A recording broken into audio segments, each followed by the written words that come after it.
हाय बच्चों, देखें आपके बीच कक्षा 10वीं से तुलसीदास की रचना है धनुष भंग। तुलसीदास की सबसे महत्वपूर्ण रचना जो थी रामचरितमानस की थी।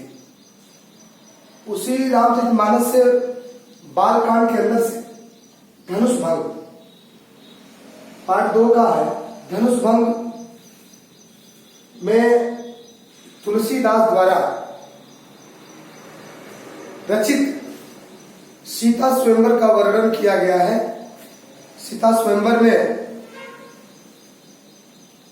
पुरुषोत्तम राम जाते हैं और तमाम देश के राजा महाराजा सभी आए हुए हैं। उस समय का वर्णन तुलसीदास जी कर रहे हैं और कह रहे हैं, उदित उदयगिरि मंच पर रघुबर बाल पतंग। बड़ी अनमोल बात है। उदित मने उदय, उदयगिरि मने उदयांचल पर्वत, मंच पर रघुबर बाल पतंग अर्थात रघुबर रूपी बाल पतंग, राम रूपी बाल पतंग का उदय हुआ। विकसे संत सरोज, विकसे मने खिलना, संत मने संत, सरोज मने कमल, सब हर्षे मने खुशी, लोचन मने आंख नेत्र, भृंग मने भौरे। अर्थात जब पुरुषोत्तम राम धनुष तोड़ने के लिए जब मंच पर पहुंचते हैं, अर्थात पुरुषोत्तम रूपी बाल पतंग सूर्य जब उदित होता है तो विकसे मने खिलना, संत मने संत, सरोज मने कमल, अर्थात संत रूपी सरोज सब हर्षित हो गए, हर्षित हो गए। लोचन और उनकी आंखें खुशियों से प्रफुल्लित हो गई और भिंड मने भौरे खुशमय हो गए। आगे नृपह केर आशा निशिनासी। नृपह मने होता है राजा, आशा मने आशा, निश मने रात्रि, नासी मने समाप्त होगा, बचन मने बचन, नखत मने देकर, अवली मने प्रकाश न प्रकाशी। अर्थात जो नृप जो राजा का जो वहां उपस्थिति हुई है, सभी राजाओं की जो आशा रूपी निराशा, आशा रूपी जो रात्रि है वो समाप्त हो गई। बचन नखत अवली न प्रकाशी, मतलब उनके मुख से कोई वचन नहीं आ रहा है, अर्थात वो प्रकाशमय हो गया। मां निमहि कुमुद सब कुचाले, मां निमहि मने राजा होता है और कुमुद, कुमुद का भी मतलब कमल से ही होता है, सब कुचाले, अर्थात वहां जो कुमुद रूपी जो कमल रूपी जो राजा है वो संकुचित हो गए। कपट भूप उल्लू को लुकाले, जो कपटी रूपी भूप यानी राजा है वो उल्लू के समान छिप गए। जैसे आगे कहते हैं कि भये विशोक कोक मुनि देवा, विशोक मने उनके जो शोक रहित मुनि देवा, मुनि देवता स्वरूप मुनि, बरसई सुमन जरावई सेवा। जब देखें कि बाल रूपी पतंग सूर्य के उदित होने से संपूर्ण धरा का रात्रि उजाले में परिवर्तित हो जाता है, इस दृश्य को देख करके सभी देवता सुमन मने पुष्प यानी फूल, जनाए सेवा यानी सेवा, सुमन को बरसा करके अपनी सेवा को समर्पित कर रहे हैं। गुरुपद बंद सहित अनुरागा, गुरुपद बंद सहित अनुरागा, राम मुनि सब आयस मांगा। यहाँ जो है गुरुपद यानी अपने गुरु के पदों का, चरणों का स्मरण करते हुए पुरुषोत्तम राम मुनि सहित जितने भी मुनि सहित आए हुए हैं सबसे धनुष तोड़ने के लिए क्या कर रहे हैं? आयस मांगा, आज्ञा मांग रहे हैं।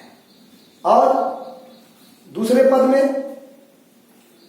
इसमें आपका अनुप्रास अलंकार, उदित उदय गिर में और रघुवर बाल पतंग, यहाँ इसमें रूपक अलंकार और छंद इसमें दोहा है।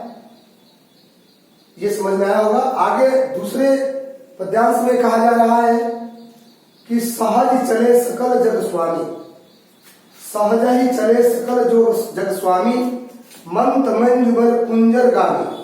जब पुरुषोत्तम राम जी सभी मुनि देवताओं से अपने आज्ञा मांगकर चलते हैं धनुष के तरफ मंच पर, तो सहज चले सकल जग स्वामी। जग माने संसार, स्वामी माने जो संसार के जग का स्वामी पुरुषोत्तम राम है, उस धनुष की तरफ चलते हैं। किस तरह?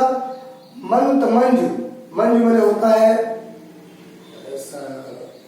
मंत मंजु पुष्प, बर कुंजर गामी, अनि कुंजर माने हाथी होता है, हाथियों की तरह, हाथी की तरह मतवाली चाल से मस्त होकर के उस धनुष के तरफ अग्रसरित हो रहे हैं, आगे बढ़ रहे हैं।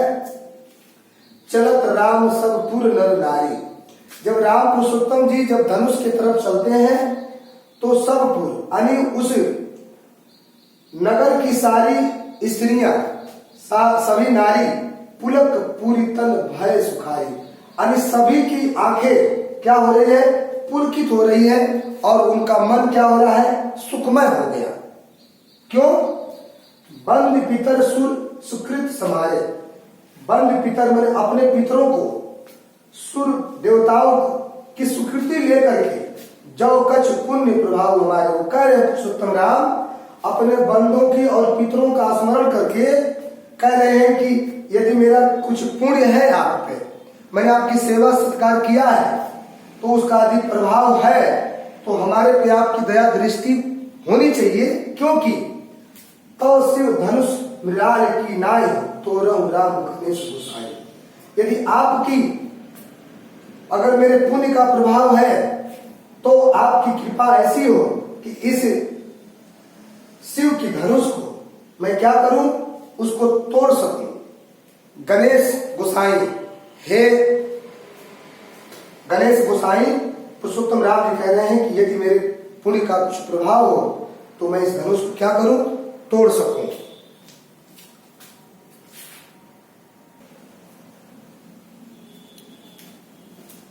यहां पुरुषोत्तम राम जी कह रहे हैं तो शिव धनुष मृणाल की नाई, कह रहे हैं कि हे यदि मेरे पुण्य का प्रभाव है तो इस शिव के धनुष को, मृणाल वाले कमल की नार की तरह आप हल्का कर दीजिए, जिससे तोड़ो राम गणेश, जिससे मुझको तोड़ने में कोई कठिनाई ना हो। आगे राम ही प्रेम समेत लख सखिन समीप बुलाए। जब रामचंद्र जी उस धनुष की तरफ, उस मंच की तरफ जब बढ़ते हैं तो राम के प्रेम में, यहां वात्सल्य प्रेम का वर्णन किया गया है। समय राम ही प्रेम समेत लख सखिन समीप बुलाई। यहाँ सीता जी की माता अपने सखियों को समीप बुला करके क्या कह रही है? कुछ कह रहे हैं। क्या?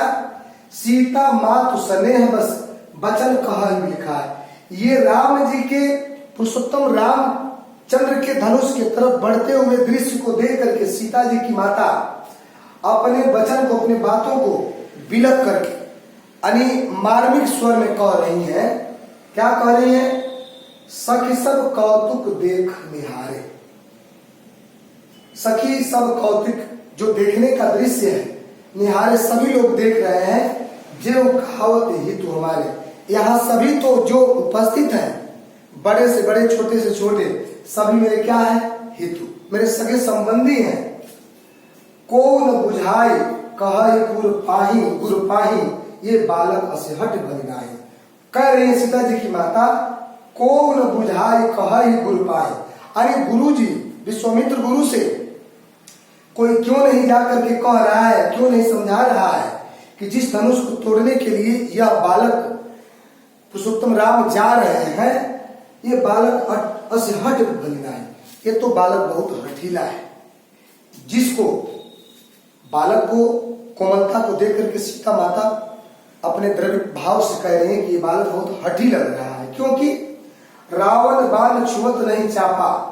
रावण मने रावण, बाण मने बाणासुर, छुआ नहीं चापा। जिस धनुष को रावण जैसा और बाणासुर जैसा वीर नहीं छू सका, हारे सकल भूप कर डाका। जिसको तोड़ने की तो बात बहुत दूर की थी, उसको हिला नहीं सके, सो धनु राजकुंवर कर दे। ये राजकुंवर, ये तो राज कुंवर जो ये बालक है, बाल मराल की मंदिर, जो बालक है मराल पर्वत को कैसे उठा सकता है? उसी के समान यह सकल ये धनुष का जो आकार है इस मराल पर्वत की तरह है। इसको यह बालक हठीला कैसे उठा सकता है? जिस धनुष को रावण और बाणासुर जैसा वीर छू करके दूर से स्मरण प्रणाम करके हट गया, जिसको हिला नहीं सका, यह धनुष को बालक कैसे तोड़ेगा? आगे कह रहे हैं, भूप शयानक सकल सिरानी, सखी विधिगत कछु जाति न जानी। सीता जी की माता जो है, उनकी एक सखी इस उनकी भावनाओं को समझ करके बड़े मार्मिकता में समझा रही है। भूप शयानक सकल सिरानी, भूप माने राजा होता है, शयानक माने बहुत बड़ा, सकल माने संपूर्ण, सिरानी माने इस धरा का, सख विधि, हे सखी, गति कुछ जाति न जानी, अर्थात भूप सिरानी अनि विधि की, अनि अर्थात ईश्वर की, भगवान की, गति माने माया, कछु कोई जानता नहीं है। सीता जी की जो माता है, उनकी सहेली, उनकी सखी समझा रहे कि हे सीता जी की माता, विधि की, ईश्वर की, परमात्मा की विधि को, गति को कोई जानता नहीं है। बोली चतुर सखी मृदुबानी, उनकी जो सखी है बड़ी मीठी चतुराई से, मृदुबानी यानी मृदुभाषी रूप में वाणी में बोलती है। तेजवंत लघु गणी नहरानी, कह रही है कि तेजवंत लघु माने जो सूर्य जो ऊपर चमकता है वो बहुत लघु माने छोटा है, लेकिन गणी में संपूर्ण धरा के रात्रि को वह दूर कर देता है। उसके छोटा होने से मतलब नहीं है, उसकी तेजवंतता से गुण से मतलब है। वैसे ही कह कुंभज कह सिंधु अपारा, वो समझा रही है कि कह कुंभज, कुंभ घड़े से उत्पन्न जो थे कुंभज ऋषि थे, और कहा सिंधु सागर अपार, उनकी शक्ति बहुत अपार थी। सो से सुजस सकल संसार, यह जो कुंभज ऋषि थे सकल सिंधु के पानी को उन्होंने क्या कर लिया था? सोख लिया था। वह जो है कुंभज ऋषि संपूर्ण सिंधु सागर के पानी को क्या कर लिया था? सोख लिया था। रवि मंडल देखत लघु लागा, रवि अर्थात आकाश में, रवि मैंने सूर्य, देखत लघु लागा, देखने में क्या लगता है? छोटा लगता है। उदय तास त्रिभुवन तम भागा, जब उदय होता है तो त्रिभुवन में तीनों लोकों में तब मन अंधेरा क्या होता है? भग जाता है। उसी तरह से हे सखी, आप इन राम को आप बालक छोटा समझ करके आप हतोत्साहित न होवें। अब इसके आगे की जो वीडियो है, इसके आगे का जो दोहा छंद चौपाई है, हम अगले वीडियो में आपके समक्ष भेजेंगे। और हमें उम्मीद रहा है, आशा रहा है कि आपको समझ में आया होगा और अपने नोटबुक्स को तैयार करेंगे। धन्यवाद।